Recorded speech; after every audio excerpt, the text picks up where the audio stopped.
already talked a little bit about some of this, but talking about investor retention and churn seems to be a thing. It seems like, I don't know, I'm guessing this first part that we went through, it should not be new news to anybody, right? The economy is hardening. So I think the next thing that's shifting to is how are people approaching investor retention and churn in this new economy that they're living? And, so we're gonna kind of go through some of that. So I kind of spent a little bit of time here, and I got chastised by Michael because I have a really funny slide in here that he told me I should not show. I'm gonna do it anyways. It's all it is. So the thing that's really important that I get pretty excited about, kind of being an operation, on my background, I was in manufacturing before, so I was an operator before. I just wasn't in property management, but I was a big fan of if you can find something that there's always a tell before something that happens, like an investor is going to leave, what is that? So I use an example. This actually is early stage in existence today, at least with the Internet of Things, of knowing that your air conditioning is in the process of failure. So many of you have a Nest or something, really cool companies popping up, but you can kind of tell that if the runtime against the temperature change or the cooling rate starts to be off, you're about to fail. Same with how the temperature is outside against what you can create it in your home sufficiently, it's about to fail. So you know air conditioners are going to fail.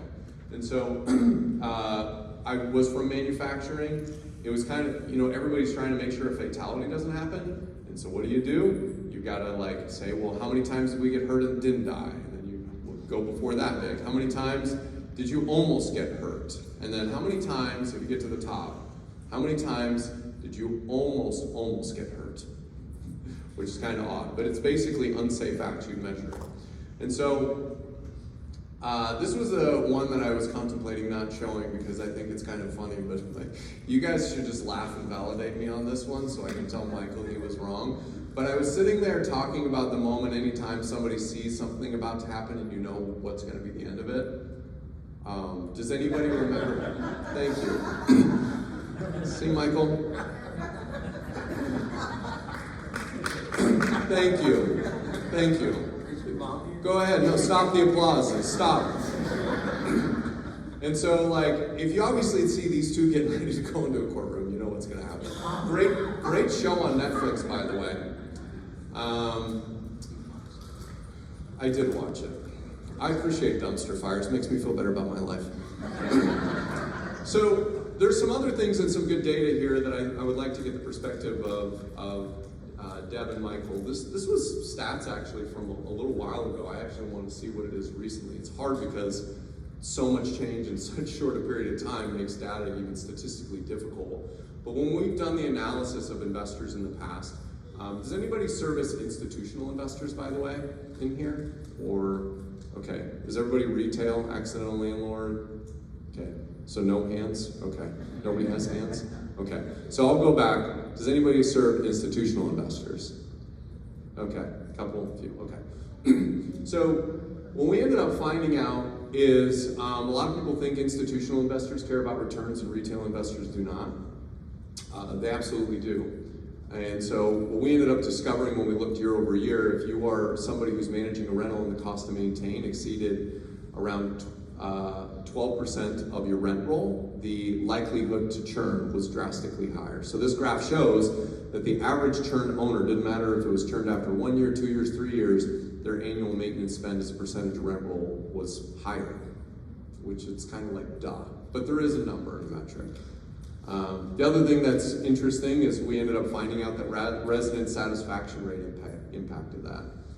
There's probably some good hypotheses that people have in the room, but it turns out if you have residents that are happier, the owners tend to renew. So that graph shows that if your resident sat is 82% versus 78%, that's the difference between renewed owners and churned owners. Same thing year 2, year 3, etc. So I'm curious from your all's opinions just on how things have changed in the recent economy.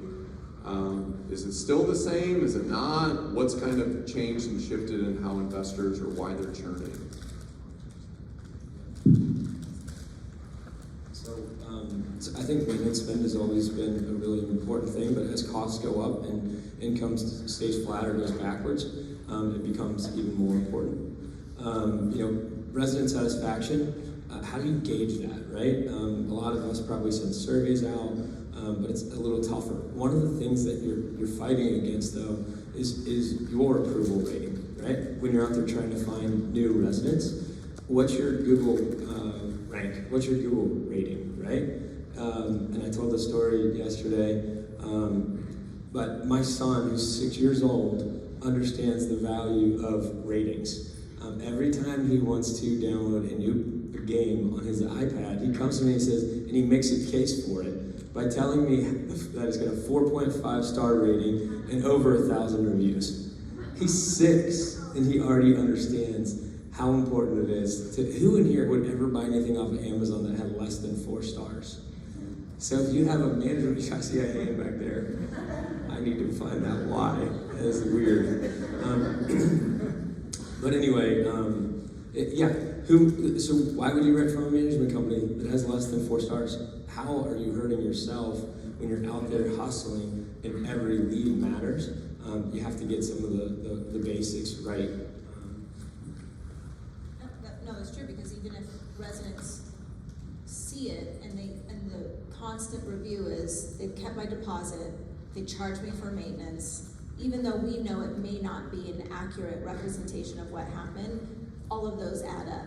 And so if we don't do anything to try to rectify that, then it's gonna be an issue. And pretty soon that's why we're having vacancies sit longer, because people are looking at our reviews and saying, I just actually don't wanna be with that management company. As much as I like that place to live, I don't know if I'm gonna get my money back, or are they gonna repair things? And so I think renters are becoming a lot more educated on what they're trying to rent, because they're methodically thinking through, where do I want to live for a longer period of time?